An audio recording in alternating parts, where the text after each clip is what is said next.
So I invite Emmanuel Donnadieu, so our next speaker.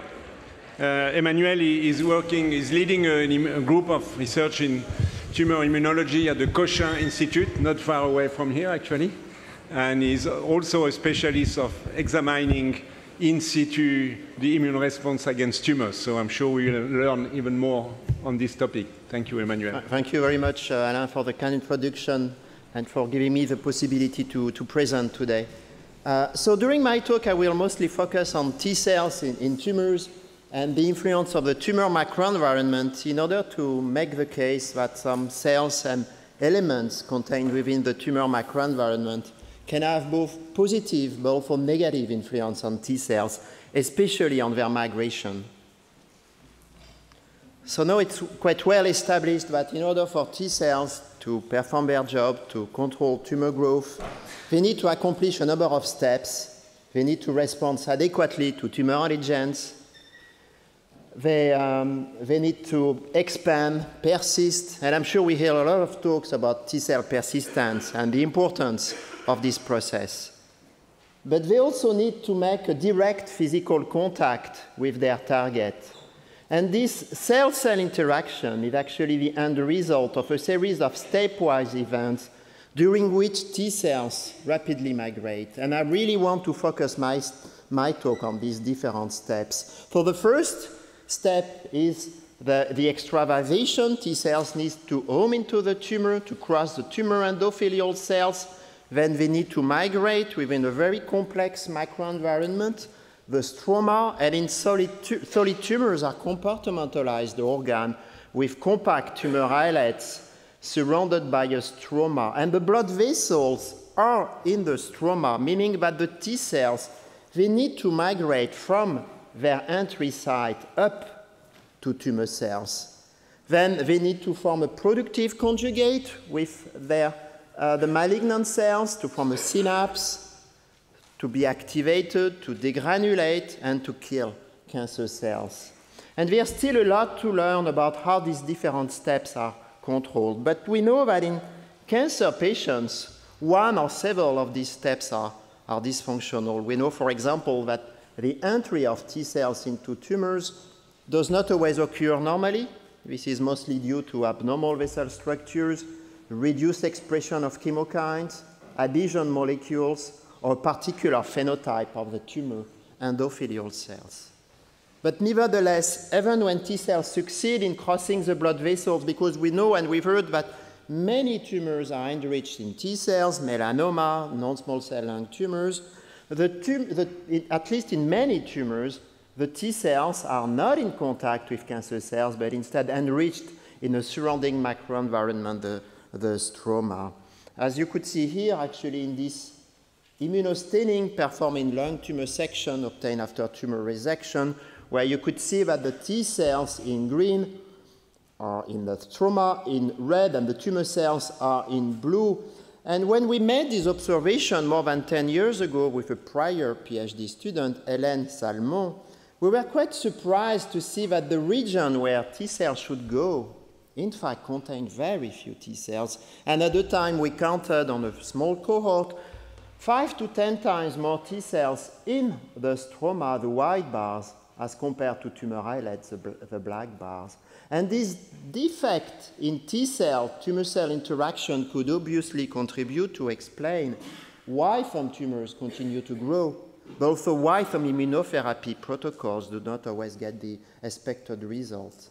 And that fits quite well with a number of clinical data showing indeed that patients responding well to PD-1 blockade, for instance, many T cells are found in the tumors in contact with cancer cells, whereas patients who are refractory to immune checkpoint inhibitors, you have two different profiles, but of course, as we've heard by the prior speaker, the immune desert, no T cells, most likely because the tumors is not recognized by the immune system, non-immunogenic tumors. But you have also this profile which retains our attention, the presence of T cells surrounding the tumor cells, the so-called immune-excluded profile.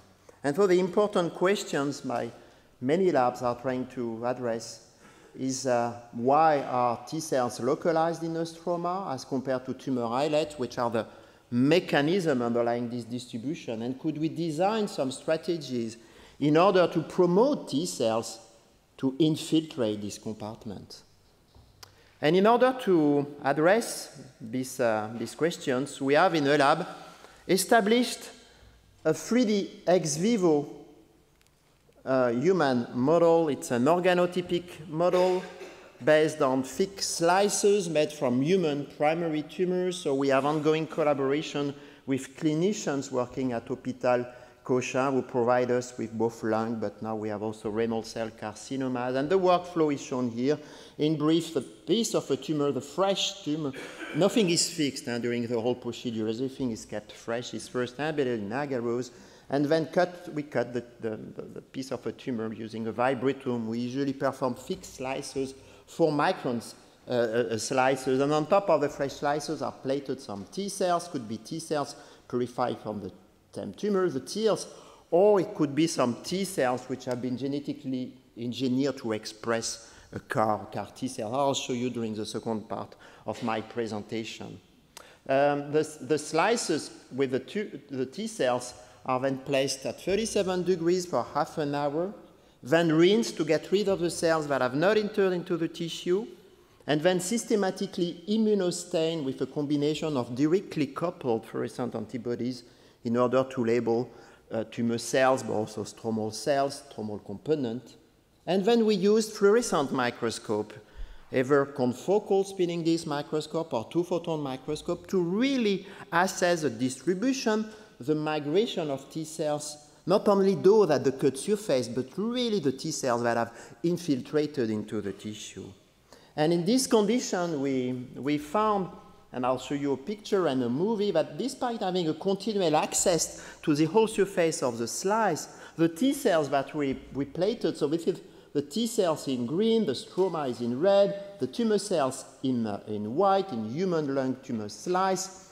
The T cells, again, are present in a stroma like the resident T cells. And when we looked at their dynamic activities, so it's one image every 20 seconds for 20 minutes, and you have also the trajectories of each individual cells, which are color-coded, blue for low displacement, orange red for longer tracks. And again, many T cells do not migrate well. They are quite stuck into the stroma, and we found that the migration was also very much constrained to the stroma. We rarely observe some T cells that migrate from the stroma to tumor islets. And it rapidly appeared that the extracellular matrix, which is a hallmark of growing tumors, was having a detrimental impact on T cells, their motility, and ability to reach cancer cells. I won't talk a lot about extracellular matrix because I know that the next speaker, Hélène Salmon, will also tackle this aspect. But just an immunostaining showing the distribution of T cells in green in relation to the tumor cells in blue, and in relation to extracellular matrix fibers, fibronectin, but we have the same result with collagen 1 fibers, really showing in many tumors a very thick network of matrix fibers surrounding tumor islets, also oriented in a very specific manner parallel to the tumor stroma interface. And as you could see, the T cells are quite far from tumor cells, or when they are present, we found that they were very elongated, very deformated along the fibers, and we make some movies, and I'll show you an example there, showing the 2 T cells, they migrate along the fibers. And so based on these data and our strategies over the years is try to develop some protocols in order to decrease the amount of collagen 1 fibers in growing tumors in order to normalize the stroma and to permit T cells to migrate and to reach their targets. So there are a number of ways to do that. As a proof of concept, we use, the collagenase, as it says, it's specific for collagen, and so we use a bacterial collagenase and decided to treat human lung tumor slices with collagenase and examine the consequences on the distribution of the plated T cells. So on the left, you'll have the control condition. Again, the T cells are quite far from tumor cells, and you have this thick collagen network surrounding the cancer cells. After treating slices with collagenase, you could see that there is a decrease in the red signal in the collagen 1 network, and this is associated with a more uniform distribution of T cells, with an average, a twofold increase in the number of T cells in contact with cancer cells as compared to a control condition, which really support our model that the thick network of collagen fibers, both by their density, most likely by the physical hindrance mechanism, but also orientation, likely by the guidance process, keep T cells away from cancer cells. But the use of collagenase in the clinic, in a systemic treatment, is probably very challenging, could trigger side effects. Maybe except in superficial tumors in local regional administration. So we've decided to target another element, this enzyme, lysis oxidase, called LOX, which is involved in the cross-linking of collagen into fibers. You may know that collagen molecules are modified onto lysines by this enzyme, by LOX, creating some cross-links responsible for the big cables of collagen 1 fibers. And there is an inhibitor, specific inhibitor, the beta-aminoproponitrile, or BAPN. And so we decided in different mouse tumor models to inhibit LOX and to investigate the consequences on a number of different parameters. And this project has been carried out in a lab by a former PhD student, Alba Nicolas Boluda, in collaboration with Florence Gazo. But the first thing that we did was to actually establish some relevant mouse tumor models that would possess a number of biological and physical criteria, that is to say, a structure similar to the structure observed in cancer patients, tumor islets surrounded by a stroma, as I mentioned several times, a dense tumor stroma, and stiff tumors. And here is a list of all of the models that Alba tested, both transplanted models, but also the genetic spontaneous model, including the mammary carcinoma model, MMTV, PYMT. So in terms of structure, we found that actually two models were extremely relevant, including the model that I just mentioned, the mammary carcinoma model, but also the KPC tumor model, which is the implantation of a cell line which is derived from the tumor pancreatic spontaneous model. And again, we were very not surprised, but happy to see that in that model, again, you recreate the structure observed in cancer patients with small and compact tumor islets in red, surrounded by a very fibrous stroma, and the stroma and the collagen 1 fibers have been visualized using a specific imaging approach, second harmonic generation, on a 2-photon microscope. We also measured the stiffness of the tumor using shear wave elastography, which permits to do a non-invasive longitudinal assessment of the stiffness of any tissues. And we found, like in a clinical situation, that there was a very good and positive correlation between the stiffness and the growth of a tumor. When the tumor grows, it gets stiffer, again, like in a clinical setting. And as an example, you have the stiffness measured in every single tumors from the mammary carcinoma model. And so on these two models, KPC and PYMT model, we've decided to treat mouse harboring tumors with the anti-LOX and investigate the consequences. First on the tumor stiffness. So again, on the top you'll have the control conditions, B7, 21, 30. When the tumor grows, it gets stiffer. This is inhibited when animals were treated with the anti-LOX. This is associated with a marked reduction in the amount of collagen 1 fibers. Again, you have on the top the control condition characterized by a very thick network of collagen fibers, and this is very much abrogated when animals were treated with the LOX inhibitor. And Alba has analyzed a number of parameters, the fiber width, the curvature ratio, which were very much altered when we block LOX. We, of course, perform a real-time dynamic imaging experiment to look at the effect on the migration of T cells. So I'll show you two movies. On the left, you'll have the control conditions, and on the right, the LOX inhibition condition. For the control condition, and again, the T cells are in green, you have also the trajectories. Like in human tumors, the T cells are not migrating so well. But now, when we block LOX, now the T cells migrate much more actively. You could see that the trajectories are much longer. But this strategy by itself, targeting the extracellular matrix by itself, I would say has minor effect or partial effect on the growth of a tumor, as you could see here. The same is true on that model, in the KPC model. When we block PD-1 blockade has partial effect on the growth of a tumor. But now when we combine both strategies, you could see that it markedly decreases the growth of a tumor with many more granzyme B positive CD8 T cells found in the tumors and also associated with much more inflammatory cytokines, including TNF-alpha. So the extracellular matrix, for sure, is an important element, but this is not the only determinant present in the tumors that have a negative impact on T cells. And we also found that macrophages, which are very abundant cells within the tumors, as we've heard, have also a negative impact on T cells, their migration and ability to reach cancer cells.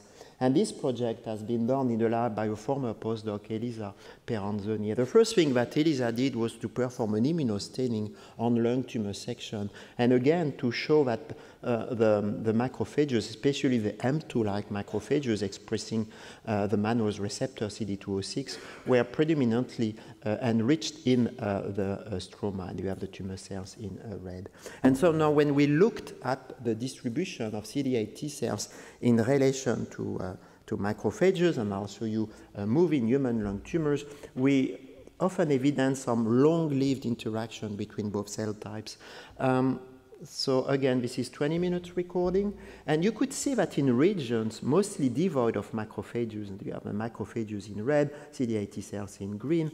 In regions mostly devoid of macrophages, the T cells migrate very actively. You have red tracks. Whereas in regions enriched in macrophages, CD206 macrophages, the T cells are mostly arrested, forming long-lasting interaction with the myeloid cell, the macrophages, suggesting somehow that the macrophages could also participate to retain or to sequester T cells in the stroma. And in order to test this hypothesis, we decided in mouse tumor models to remove macrophages using this compound provided by the Plexicon company in the US, an antagonist of the colony-stimulating factor 1 receptor, CSF1R. CSF1, also called MCSF, is a cytokine important for the recruitment and survival of macrophages. I'll just show you two movies. On the left, you'll have the control conditions.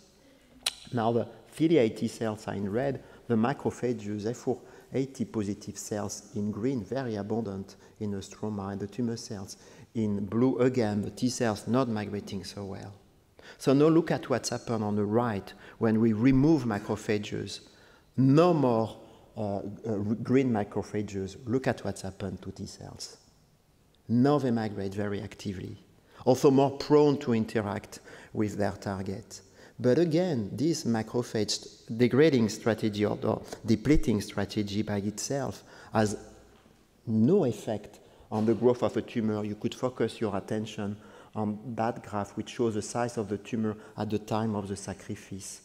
The Plexicon condition, when we remove macrophages, no effect. In that model, the same is true. When we block PD-1, no effect. However, when we combine both strategies, now we markedly decrease the growth of a tumor with many more T cells found in tumor islets, T cells showing an immense granzyme B release.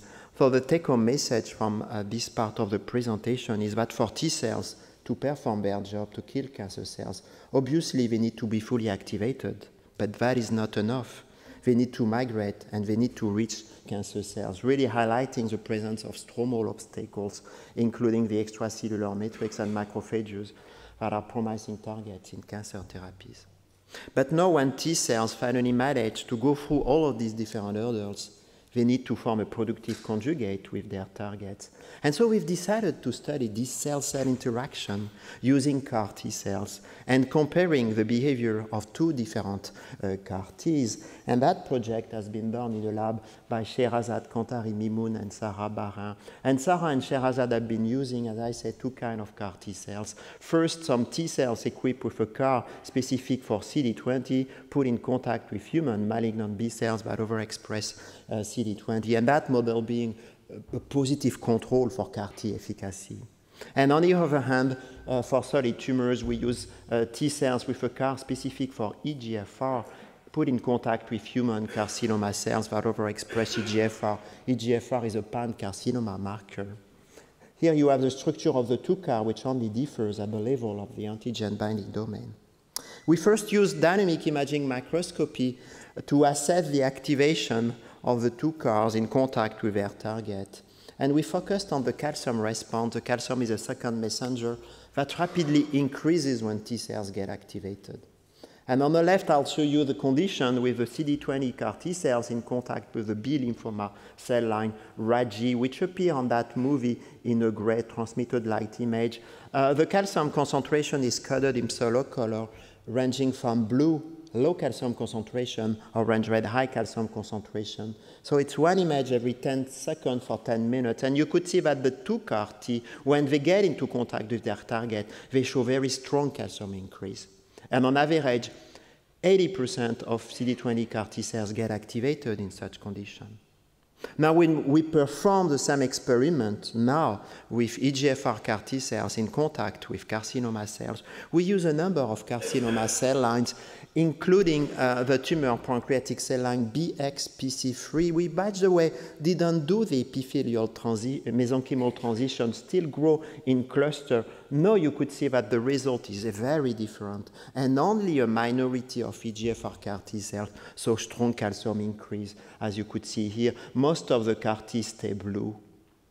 So we also confirmed this relatively low level of CAR T activation when we monitored their calcium concentration in slices from solid tumors. Now the calcium scale is a bit different from violet to white. And again, during a 20 minutes recording, you could see that only a minority of CAR T cells get activated. The only CAR T cells which get activated were actually those who contact cancer cells at the periphery of the tumor islet, like these cells, for example.